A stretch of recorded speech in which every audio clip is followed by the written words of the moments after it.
Liyini igciwane lesandulela ngculazi? Igciwane lesandulela ngculazi igciwane elincanyana elingabonakali ngemehlo enyama ngaphandle uma kusetshenziswa umshini obizwa ngemicroscope oye ulikhulise. Igciwane lesandulela ngculazi liba segazini, oketshezini lwezitho zangasese kumuntu wesilisa noma wesimame nasobisini lomuntu ohaqwe yilona.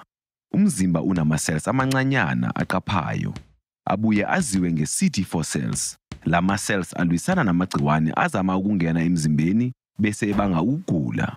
Igciwane lesandulela ngculazi lihlasela bese libulala lama cells. Njengoba ama-cells elokhu eqhubeka nokufa, kuba nzima emzimbeni ukuba ulwisane namagciwane abanga okunye ukugula. Lokhu kwenza ukuthi umuntu agule kakhulu futhi njalo. Ekugcineni umuntu onegciwane lesandulela ngculazi ugula kakhulu, aphelelwe ngamandla, azace, kungenzeka nokuthi ashone. Uma usuhaqwe igciwane lesandulela ngculazi, lihlala emzimbeni wakho ingunaphakade. Nokho, uma welashwa, ungaphila iminyaka eminingi, ube nempilo enomsoco, ukhulise nomndeni. Ulithola kanjani igciwane lesandulela ngculazi? Igciwane lesandulela ngculazi lingangena emzimbeni uma isikhumba sinesilonda. Lokhu kungaba ukusikeka, izilonda, ukusebenzisa ngokuhlanganyela izinalithi uma nihlaba umjovo, ukusebenzisa irazor eyodwa uma kusokwa nokugcaba. Igciwane lesandulela ngculazi angeke lidluliseke uma isikhumba singalimele. Amathe, izinyembezi noma umjuluko akunalo igciwane lesandulela ngculazi. Angeke ulithole leli gciwane ngokuthinta, ukubamba ngezandla, ukuqabula, ukudlela izitsheni ezizodwa nomuntu onalo noma ukusebenzisa indlu yangasese nomuntu onalo. Isandulela ngculazi singadluliseka ukusuka kumama ohaqwe yisona ukuya kumntwana khathi esakhulelwe, uma eseteta nangesikhathi encelisa. Isandulela ngculazi singadluliseka kumuntu khathi kuqhubeka ucansi ngesitho sangasese sowesilisa nesowesimame, ingemuva nangomlomo. Wonke umuntu oke wenza ucansi ungena esizungezini sezenzo zocansi, phecelezi sexual network. Isizungezi sakho socansi siyisithombe sakho esikhulu. Abantu oke walala nabo, abantu asebeke balala nabo, njalo njalo. Uma kukhona umuntu onegciwane lesandulela ngculazi kulesizungezi sakho, wonke umuntu othintekayo usengozini yokuhaqwa ileli gciwane. Uma lesizungezi sisikhulu, makhulu amathuba wokusabalala kwegciwane. Uma isizungezi sakho sisincane, mancane amathuba okusabalala kwegciwane. Emphakathini, lapho khona abantu bethembeka kubalingani babo, sincane kakhulu isibalo sabantu abahaqwe ileli gciwane. Lokhu kungenxa yokuthi uma kuba nomuntu ohaqwa ileli gciwane, ukusabalala kwegciwane kuncane kakhulu. Ikuphi ukuziphatha kwezocansi okwandisa ukusabalala kwegciwane? Ukuziphatha okwandisa ubungozi bokwedluliseka kwegciwane ukusuka kumuntu kuya komunye kufaka ucansi ngaphakathi esithweni sangasese sowesimame, ukususwa koketshezi lwemvelo lwesimame oluvikelayo. Ucansi olomile lungadala ukuthi kube nokusikeka okuncanyana kwesikhumba nokudabuka esithweni sowesimame, okwenza kube lula ukuthi igciwane lesandulela ngculazi lingene emzimbeni. Ucansi lwangemuva lwandisa ubungozi bokwedluliseka kwegciwane lesandulela ngculazi. Ucansi lwangemuva yilapho umuntu efaka khona ubudoda bakhe embotsheni yokulahla itshe lentaba. Ezinye izindlela ezinobungozi zokuziphatha zifaka ukwenza ucansi usemncane. Intombazane ingalithola ngokusheshsha igciwane lesandulela ngculazi ngoba umzimba wayo uhlaseleka kalula ngesikhathi isikhulile. Abesimame abenza ucansi nabesilisa abadala kubo ngeminyaka emihlanu noma eyishumi basemathubeni aphezulu okuthola igciwane lesandulela ngculazi, ngoba ngokuvamsile owesilisa useke walala nabesimame abaningi futhi maningi amathuba ukuthi ulitholile igciwane khona lapho. Ukwenza ucansi nomuntu onobovu, amashashaza nezinye izilonda esithweni sakhe sangasese kungalidlulisa kalula igciwane lesandulela ngculazi ngoba lidluliseka kalula ngesikhumba esinesilonda. Ukuphana imali, izipho nokunye ukuze ulale nomuntu kuyingozi. Lokhu kuvamise ukuchaza ukuthi umlingani noma bobabili banabalingani abaningi esizungezini esikhulu okubabeka engozini enkulu yokuhaqwa igciwane lesandulela ngculazi.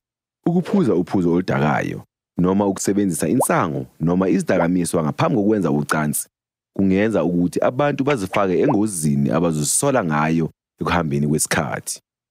Ngingakuvikela kanjani ukusabalala kwegciwane lesandulela ngculazi? Sebenzisa ijazi lomkhwenyana njalo uma wenza ucansi.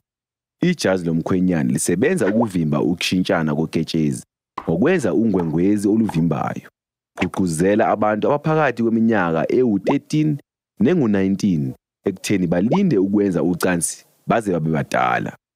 Uma ungowesilisa ongahaqiwe yileli gciwane, soka. Ukususa isikhumba sangaphambili ebudodeni kuholela ekuqiniseni ingxenye engaphansi futhi kwenza kube nzima ukuthi igciwane lesandulela ngculazi lingene ngesikhumba lihlasele umuntu. Uma ukhulelwe, hlolwa ngokushesha.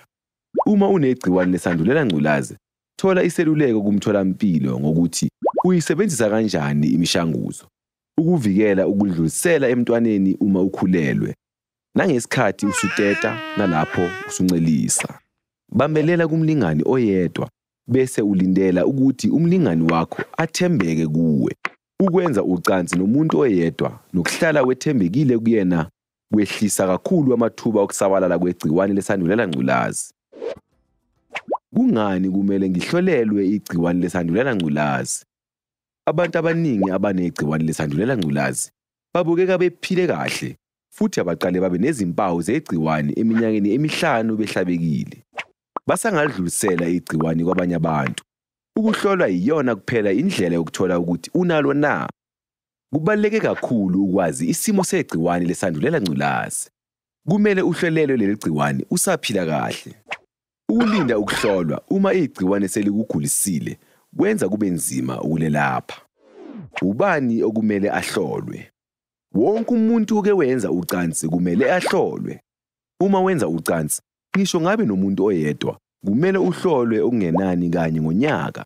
Kumele uhlolelwe igciwane lesandulela ngculazi zisuka nje uma wenza ucansi nabantu abangaphezu koyedwa.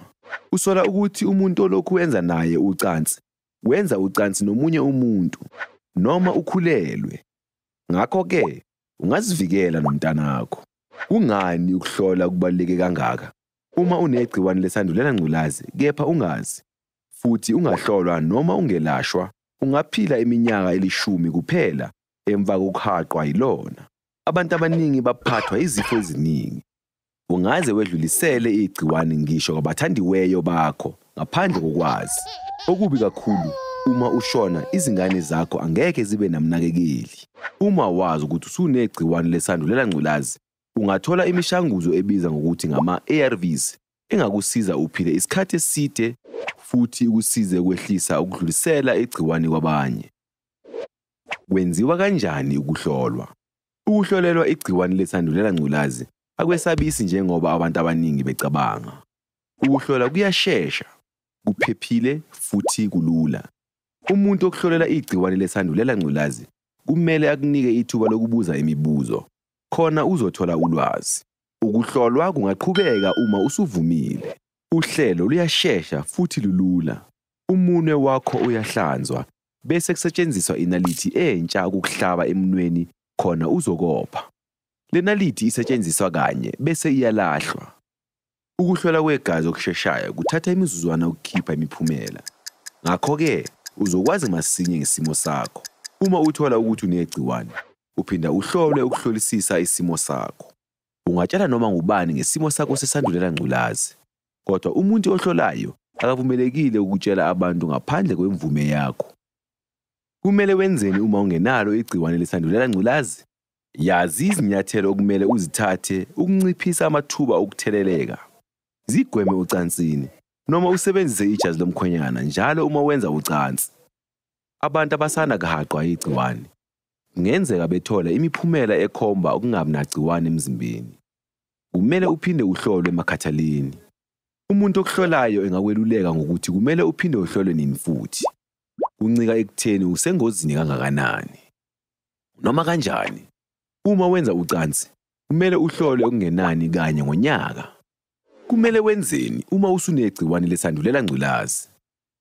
Kujwayelekile ukuzizwa ushaqekile noma udumele, uthukuthele, noma wesaba noma unayo yonke lemizwa. Kubalulekile ukuthola usizo kubantu abathembekile. Funa iseluleko kumtholampilo wakho nakwabanye abantu bethembayo uma ucabanga ukudalula isimo sakho emndenini, kubangani, nakubalingani bakho bocansi. Tshela abantu osuke walala nabo ukuthi usuhaqwe igciwane lesandulela ngculazi ukuze nabo bahlolwe. Zithibe ocansini noma usebenzise ijazi lomkhwenyana njalo uma wenza ucansi noma ngabe umuntu olala naye usehaqwe leli gciwane. Lokhu kuvikela ukuthola ezinye izifo ezimbi ezitholakala ocansini. Vakashela emtholampilo khathi zonke ukuze udokotela wakho akusize ukubhekana nalesifo. Thatha yonke imishanguzo njengokwesiluleko sikadokotela, umhlengikazi, umtholampilo noma isibhedlela. Ngemishanguzo yesimanje manje nama-ARVs, ungaphila impilo ende ungumqemane. Usengakhona ukusebenza, wondle abathandiweyo bakho. Futhi okuhle kakhulu, usengaphila ubone abantwana bakho bekhula, ngisho nezizukulwane zakho.